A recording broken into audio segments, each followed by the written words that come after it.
Hello students, நம்ம 12th chemistry unit 6 solid stateல இதுக்கு முன்னாடி packing efficiency of simple cube பார்த்தோம். இப்போ body centric cubic arrangement பார்க்கலாம்.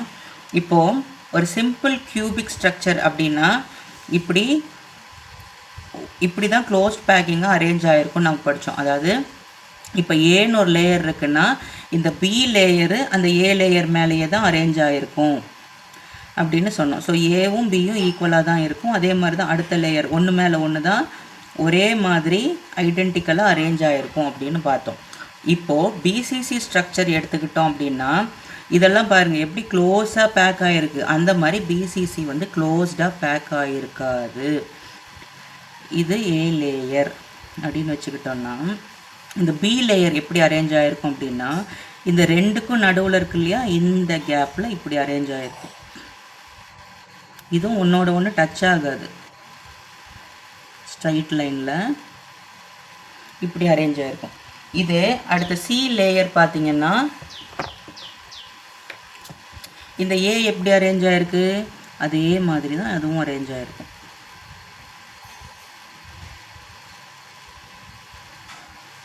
இப்படி தான் அரேஞ்ச் ஆகிருக்கும். அதுக்கு அடுத்தது இந்த கேப்பில் அரேஞ்ச் ஆகிருக்கும்.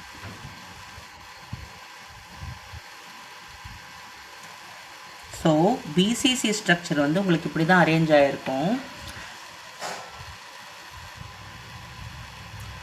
இப்போது நம்ம புக்கில் பாருங்கள், இது ஏ லேயர், அதுக்கு உள்ளே இருக்கிற லேயர் இப்படி அதோட கேப்பில் அரேஞ்ச் ஆகிருக்கா. இது அதுக்கு அடுத்த உள்ள ஏ லேயர். ஸோ இப்படி தான் ஒன்றுக்கு ஒன்று ஒட்டாமல் நடுவில் இருக்கிற கேப்பில் அடுத்தடுத்த லேயர் அரேஞ்ச் ஆகிருக்கும். சரிங்களா? இப்போது இதோட கோஆர்டினேஷன் நம்பர் பார்த்தோன்னா இப்படி தானே அரேஞ்ச் ஆகிருக்கு. அதனால் இது பாருங்கள், இது யாரெல்லாம் காண்டாக்ட் பண்ணியிருக்கு, 1 2 3 4. இது வந்து 2 டைமென்ஷனில் இருக்குது. அதே மாதிரி பின்னாடி இதுக்கு பின்னாடி 4 ஆட்டம் இருந்ததுன்னா அது கூட ஜாயிண்ட் ஆகிருக்குமா. அப்போ இதோட கோஆர்டினேஷன் நம்பர் பார்த்திங்கன்னா 8 ஆட்டம் கூட கோஆர்டினேட் பண்ணியிருக்கோம். நியரஸ்ட் நெய்பர் வந்து இதுக்கு 8 ஆட்டமாக இருக்கும். இப்போ இதோட பேக்கிங் எஃபிஷியன்சி பார்த்திங்க அப்படின்னா இப்போ பேக்கிங் எஃபிஷியன்சி நம்ம என்ன சொல்லுவோம், இப்போ பேக்கிங் எஃபிஷியன்சி ஆர் பேக்கிங் ஃப்ராக்ஷனை total volume occupied by the sphere in a unit cell divided by volume of the unit cell. இது நமக்கு பர்சன்டேஜாக கிடைக்கணுங்கிறதுக்காக இன்டூ 100 போட்டுக்கிறோம். இப்போது இதை வந்து எப்படி நம்ம கண்டுபிடிக்கலாம், இப்போது n into volume of the sphere. n அப்படின்னா என்னது, number of atom present in a face centred cubic arrangement. ஓகேங்களா? n into 4/3 pi r cube. இது வந்து நமக்கு volume of the sphere divided by volume of a unit cell. ஒரு unit செல்னா இது வந்து cube தானே. ஒரு கியூப்னா அதோட வால்யூம் என்ன இருக்கும், LBHன்னு இருக்குமா. So LBH length into breadth into height அப்படின்னு போட்டுக்கலாம். இப்போது இந்த L equal to B equal to ஹெச்சாக தான் இருக்கும். ஏன்னா ஒரு கியூபிக் யூனிட்டில் லென்த்து பிரெத்து ஹைட் எல்லாமே ஈக்குவலாக தான் இருக்கும். அப்போ இதை நம்ம ஏன்னு வச்சுக்கிட்டோன்னா ஈக்குவல் டு ஏ அப்படின்னு ஆயிரும். இப்போது நமக்கு தேவையான எலமெண்ட் எல்லாம் இதில் போட்டு நம்ம சப்ஸ்டியூட் பண்ணோம் அப்படின்னா இப்போது என்னது, நம்பர் ஆஃப் ஆட்டம்ஸ். அப்போது ஒரு பாடி சென்ட்ரிக் கியூபிக்கு என்ன நம்பர் ஆஃப் ஆட்டம் கண்டுபிடிப்போம், NC/8 + NB/1. அப்போ 8/8 + 1/1 அப்படின்னு போட்டோம்னா 1 + 1 = 2. அப்போ n = 2 அப்படின்னு நமக்கு கிடச்சிருச்சு. இப்போது அடுத்தது ரேடியஸ் கண்டுபிடிக்கணும். இப்போ ரேடியஸ் நம்ம இதுக்கு முன்னாடி சிம்பிள் கியூபிக் அரேஞ்ச்மெண்ட்டுக்கு எப்படி எடுத்தோம், இப்போது இப்படி ஒரு கியூப் இருக்குது அப்படின்னா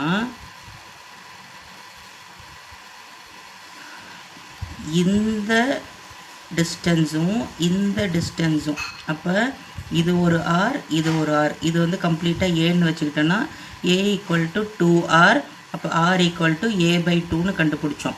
பட் பாடி சென்ட்ரிக்கில் நமக்கு இது ரெண்டும் டச்சாக இருக்காது, இதுக்கு நடுவில் கேப் இருக்கும். ஸோ இப்படி ஒரு கியூப் இருந்ததுன்னா இது ரெண்டும் டச்சாக இருக்காது இல்லைங்களா. பாருங்கள், இது ரெண்டும் டச் ஆகிருக்கு, நடுவில் கேப் இருக்கும். அப்போ இதுக்கு எப்படி நம்ம ரேடியஸ் கண்டுபிடிக்கலாம் அப்படின்னா, இப்போ ஒரு பாடி சென்ட்ரிக்கில் இப்படி தான் அரேஞ்ச் ஆகிருக்கும். இங்கே ஒரு கார்னரில் இருக்கக்கூடிய ஆட்டம் இப்படி 8ல் ஒரு பங்கு, இங்கே 8ல் ஒரு பங்கு, அதே மாதிரி இங்கேயும் 8ல் ஒரு பங்கு, இங்கேயும் 8ல் ஒரு பங்கு இருக்கும். சரிங்களா? ஸோ நடுவில் ஒரு பாடி சென்ட்ரிக் இருக்குது அப்படின்னு வச்சுக்கிட்டோம்னா, இப்போ நம்ம இதுக்கும் நடுவில் உள்ள டிஸ்டன்ஸ் நம்மளால் கண்டுபிடிக்க முடியாது. இதை வந்து நம்ம ஆறுன்னு வச்சுக்கிட்டோம்னா, நமக்கு இந்த வேல்யூ இது ஏன்னு வச்சுக்கிட்டோம்னா நம்ம இதோட ஃபுல் லென்த் தெரியாது. இதோட டிஸ்டன்ஸ் தெரியும், மீதி இருக்கிற கேப்போட டிஸ்டன்ஸ் நம்மளால் கேல்குலேட் பண்ண முடியாது. இப்போ என்ன பண்ணணும்னா பாருங்கள், இதோட வேல்யூ தெரியும், இந்த ஸ்பியரோட வேல்யூ தெரியும், இந்த ஸ்பியரோட வேல்யூ தெரியும். அப்போ பாருங்கள், நம்ம இதை கனெக்ட் பண்ணோம் அப்படின்னா, அப்போ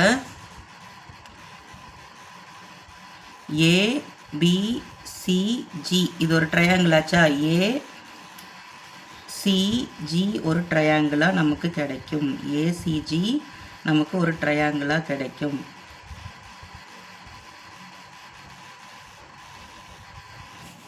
இந்த ACG நமக்கு ஒரு ட்ரையாங்கிளாக கிடைக்குமா? அப்போ இதுக்கு ஒரு வேல்யூ எடுத்தோம்னா, இந்த ஏலேருந்து இது வரைக்கும் உள்ள ஒரு டிஸ்டன்ஸை ஆறுன்னு வச்சுக்கலாம்.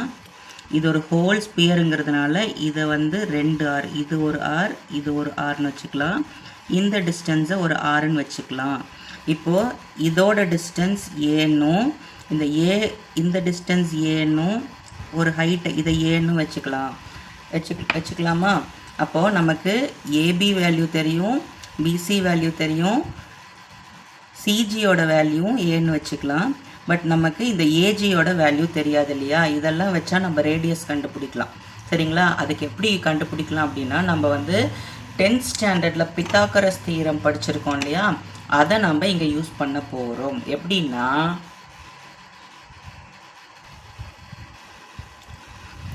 இப்போது ட்ரையாங்கிள் நமக்கு எது எடுத்துக்கிறோம்? ஏசிஜி அப்படின்னு எடுத்துக்கிட்டோம்னா பித்தாகரஸ் தியரம் எப்படி சொல்லுவோம்? AG square equal to AC square plus CG square அப்படின்னு சொல்லுவோமா? இது வந்து ஈக்குவேஷன் 1ன்னு வச்சுக்கலாம். இதில் நமக்கு ஏஜியோட வேல்யூவில் நமக்கு ஏசியோட வேல்யூ தெரியும், இதே மாதிரி சிஜியோட வேல்யூ தெரியும். நமக்கு சிஜியோட வேல்யூ தெரியும், சிஜியோட வேல்யூ ஏன்னு வச்சுக்கிறோம். நமக்கு அதே மாதிரி ஏசியோட வேல்யூ தெரியாது. பாருங்கள், இப்போது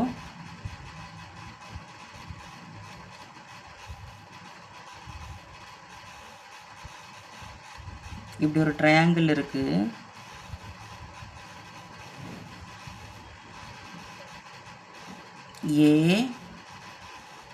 ஏசிஜி இப்படி தானே இருக்குது.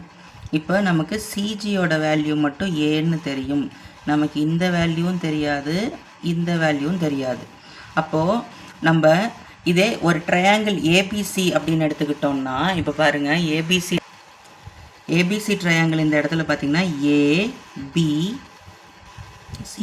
இந்த ஏபி அதாவது இப்படி ஒரு ட்ரையாங்கிள் இருக்கா, இந்த ஏவோட வேல்யூ, இந்த ஏபியோட வேல்யூ தெரியும், பிசியோட வேல்யூ தெரியும், பட் இந்த ஏசியோட வேல்யூ நமக்கு தெரியாது. இப்போ நம்ம இந்த ஏபிசி ட்ரையாங்கிள் எடுத்துக்கிட்டு நம்ம ஏசியோட வேல்யூ கண்டுபிடிச்சோன்னா நமக்கு இந்த ஏசியோட வேல்யூவும் தெரிஞ்சிடும். அப்போ ஏஜி கண்டுபிடிக்கிறது ரொம்ப ஈஸி.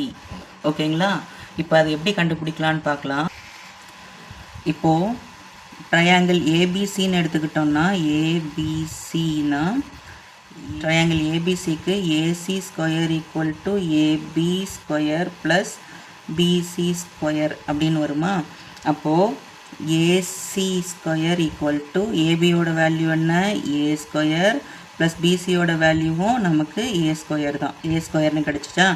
அப்போ AC square equal to 2a square அப்படின்னு நமக்கு கிடைக்கும். அப்போது ஏசி மட்டும் நம்ம எடுத்துக்கிட்டோம் அப்படின்னா இந்த ஸ்கொயர் இப்படி போச்சுன்னா ரூட்டாக மாறிடும், root 2a square.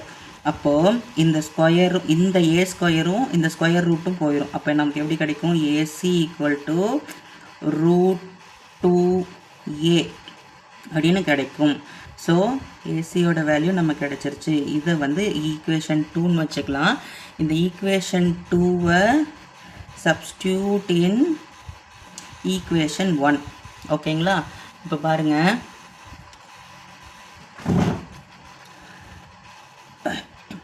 AG square equal to AC ஸ்கொயரோட வேல்யூ என்னது? √2a the whole square, AC square தானே, ப்ளஸ் சிஜி ஸ்கொயரோட வேல்யூ ஆல்ரெடி நமக்கு தெரியும். So that is A. அப்போ ஸ்கொயர் இருக்கிறதுனால ஏ ஸ்கொயர் அப்படின்னு போட்டுக்கலாம். அப்போ ஏஜி ஸ்கொயர் ஈக்குவல் டு இது சிம்பிளிஃபிகேஷன்ஸ் தான். இந்த ரூட்டும் இந்த ரூட்டும் இந்த ஸ்கொயரும் கேன்சல் ஆயிரும். அப்போ 2a ஸ்கொயர் ப்ளஸ் ஏ ஸ்கொயர்னு வரும். இந்த அதாவது ஒரு ரூட்டும் ஸ்கொயரும் இருந்ததுன்னா ஸ்கொயர் ரூட் கேன்சல் ஆயிரும். ஓகேங்களா? இதெல்லாம் மேத்தமெட்டிக்ஸில் வர ரூல்ஸு. அப்போ 2a square plus A square என்னது? 3a ஸ்கொயர் அப்படின்னு வரும்.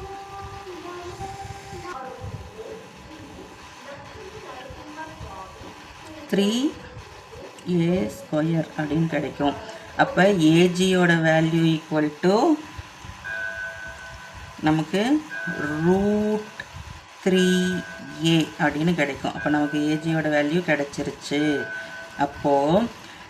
இப்போது நம்ம அந்த பழைய ட்ரையாங்கிளில் பார்த்தோம்னா ஏஜியை வந்து நாம் வந்து 4 ஆறாக பிரிச்சிருப்போம். அப்போ √3a ஈக்குவல் டு 4r.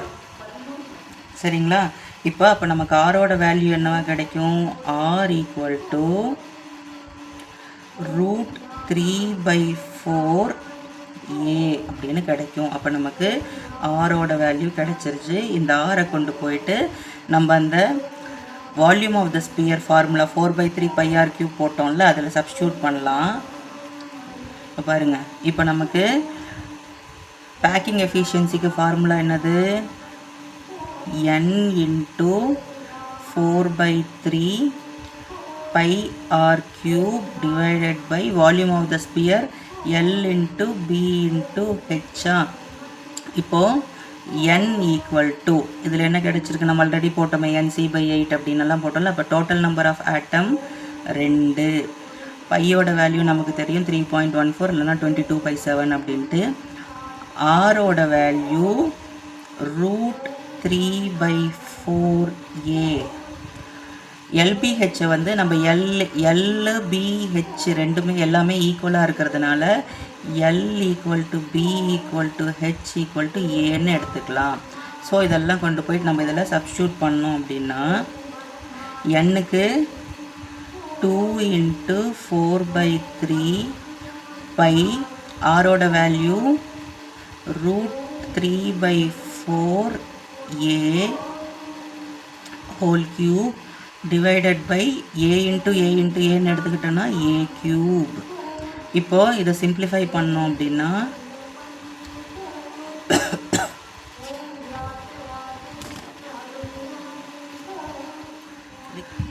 2 × 4/3π இந்த √3/4 a³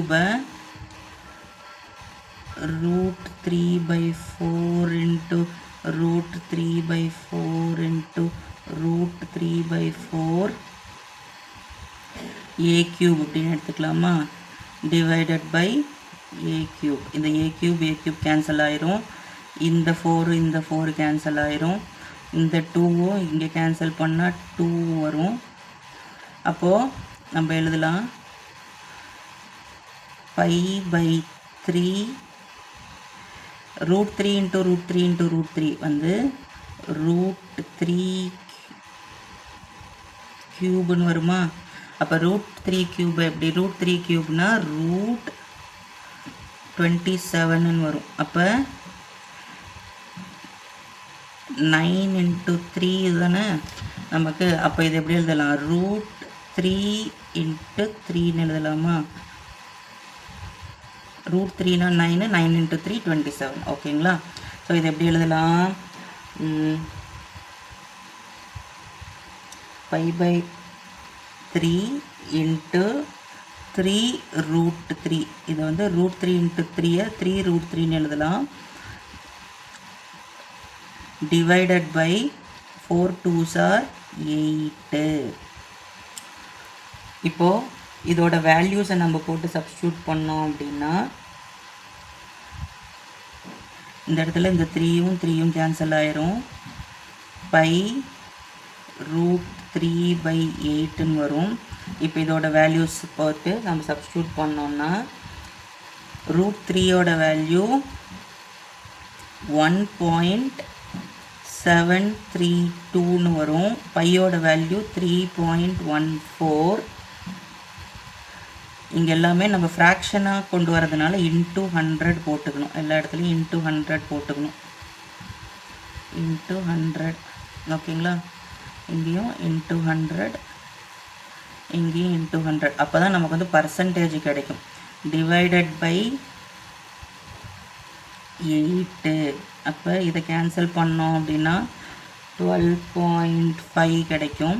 அப்போ இது எல்லாத்தையும் மல்டிபிள் பண்ணோம். 1.732 இன்ட்டு 3.14 இன்ட்டு 12.5 நம்ம மல்டிபிள் பண்ணோம்னா 68% கிடைக்கும். அப்போ packing efficiency of a body centred cubic வந்து பார்த்திங்கன்னா 68%. அதோட வாய்டு எவ்வளோ இருக்கும் அப்படின்னா நமக்கு 32% தான் வாய்டு இருக்கும். இப்போது ஒரு சிம்பிள் கியூபிக்கையும் ஒரு பாடி சென்டர்ட் கியூபிக்கையும் நம்ம கம்பேர் பண்ணும்போது சிம்பிள் கியூபிக்கில் நமக்கு எவ்வளோ கிடைச்சது? 52.38% கிடைச்சிது. இதில் பார்த்திங்கன்னா 68% கிடைச்சிருக்கு. அப்போது கம்பேரிட்டிவ்லி பிசிசியை சிம்பிள் கியூபிக்கை கம்பேர் பண்ணும்போது பிசிசியோட பேக்கிங் எஃபிஷியன்சி தான் ரொம்ப ஹையராக இருக்குது. இப்படி தான் நம்ம இந்த கால்குலேஷன்ஸ் எல்லாம் போடணும். Okay, thank you.